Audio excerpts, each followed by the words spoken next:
I'm back. What does it feel like to be back? Feels good. It's just as a player, a guy that's started it basically every chance I've been able to without being hurt. I mean, it gives you a different perspective being on the other side, and so I'm glad to be back out playing. I feel like I can help us win, and so I'm excited to be going these last 5 games. Did you think you were going to start again for this team this season? I didn't think so. With the conversations I had with Zach, and we've had so many conversations. That's one thing. The communication between me and Zach has been there the whole time, and so even when I wasn't playing, we still was talking through a lot of things. And so I wasn't sure if it was going to happen. Obviously, if something would have happened to Ryan, I would have gone in, but I wasn't sure if I was going to be starting again.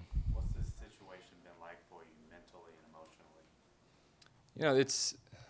It gives you a whole new perspective. When it first happened, I wanted to be bitter. I wanted to, didn't know why it was happening, and but I knew that God has a plan for me and has a plan for my family and has a plan for my life, and I had to trust and believe in that. This is just part of my story and part of something that I'm going to be able to relate to people on a different level now than I probably could have before. And so initially it was tough, but I wasn't going to let the circumstance really get to me. And so I'm glad it happened on the bye week. I'm glad I had a little time to sit there and think about it and think about how I would respond to just being around everything with not being the guy. And so, I'm glad I had that time because,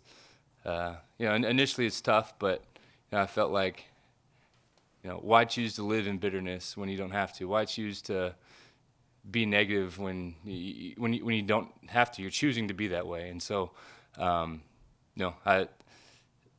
I said, I mean, it was a tough initially, but I knew in the end it was just going to be a big part of my story. When did you decide? When did you say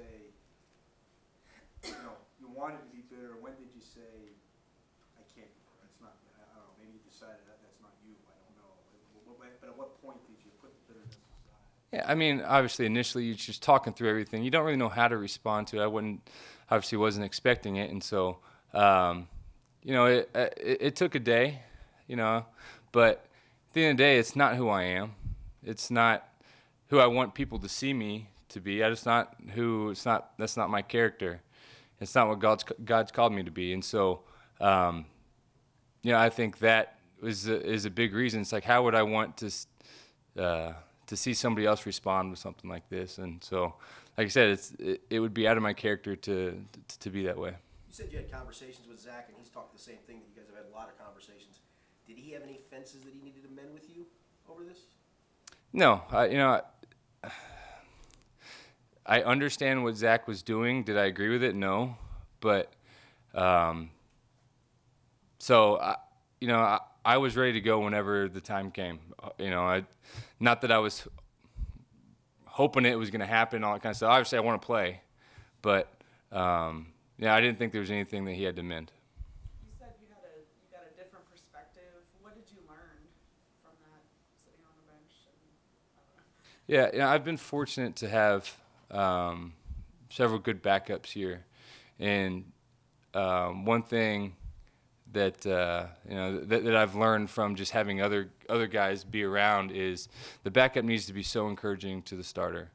And I was trying to bring encouragement to Ryan the whole time, let him know what I saw. I wasn't trying to overstep. I wasn't trying to do anything. I was just, when I felt like it was necessary to say things, I would do it. You get a different perspective of the game being on the sideline than being on the field. And so, I mean, there's several things that I was able to take from it. What have you said to Ryan about his situation now? He went from being a starter, looking like he was going to start multiple games, to now being in a different role. Yeah, it's everything that happened with Ryan. I mean, obviously we're in the position we're in, and I'm back in. But there's a lot of stuff that was not in Ryan's control that affected a lot of things. If you watch some of these, some of these games, it's like, he was put in a tough spot, and so I understand that, and I've told him I've been through it all throughout my career, and so if he ever just needs to talk about anything, if he ever needs to just if he needs me, I'm there for him. And Ryan and I have a great relationship. Now it's for him. He's just got to make sure he's in tune with the game plan and know what we're doing, and still be part of it. And I know he will. Ryan's built the right way. He handles everything the right way, and I don't expect anything less. You feel like these next 5 games for you is a chance for you to prove that, hey, I can be a legitimate starter in the NFL? Absolutely. I feel like I've proven that throughout my career, and this is just another opportunity, to sit out for 3 weeks and then, to come back in here for these last 5. I mean, my whole goal is to win, and I want to win every single game that we play. Do you think he'll be back? Do you think he'll be back here next year in some form?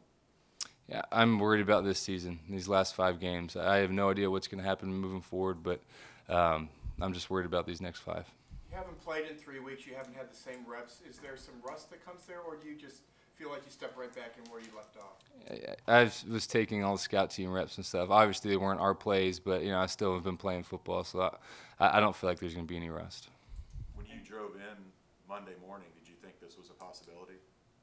Yeah, I didn't. I didn't think that this was going to happen. Obviously, was there a possibility? Yes, with just everything that has gone on, but I didn't think it was going to happen. When Zach let you know that you would be a starter again, what was that moment like between you two? What was that conversation like?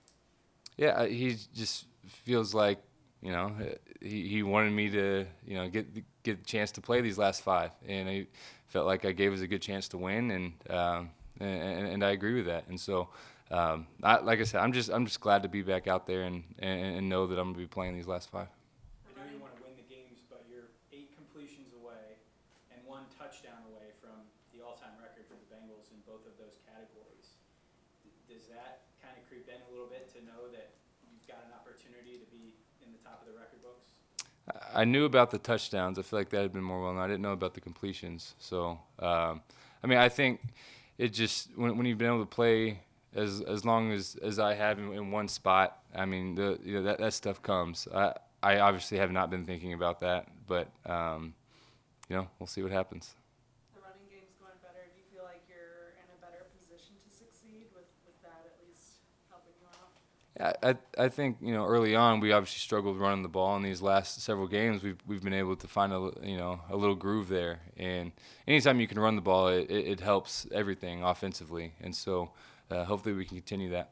What did you learn the most about how this offense is supposed to look while you were on the bench for 3 games on the sideline? What was it? Sorry, I didn't hear it. What did you learn the most about how this offense is supposed to look, or what was your biggest takeaway on the sideline for 3 games? Yeah, I mean, obviously I'm thinking through every play like I'm out there playing, and so it's you've got to think that way when you're on the sideline. Okay, what would you do with protection? What would you do with a throw? Go through your reads all the same way. Obviously, it's a different perspective. You're not seeing it exactly the same, but you still got to be out there and treat it the same. What was the biggest thing you gleaned from that? That I want to be out there. I think that's the biggest thing. But it's like I said, it happened, and I'm glad to be playing again. You and AJ Green are obviously great friends. What was the conversation like when you told him or Zach told him the news?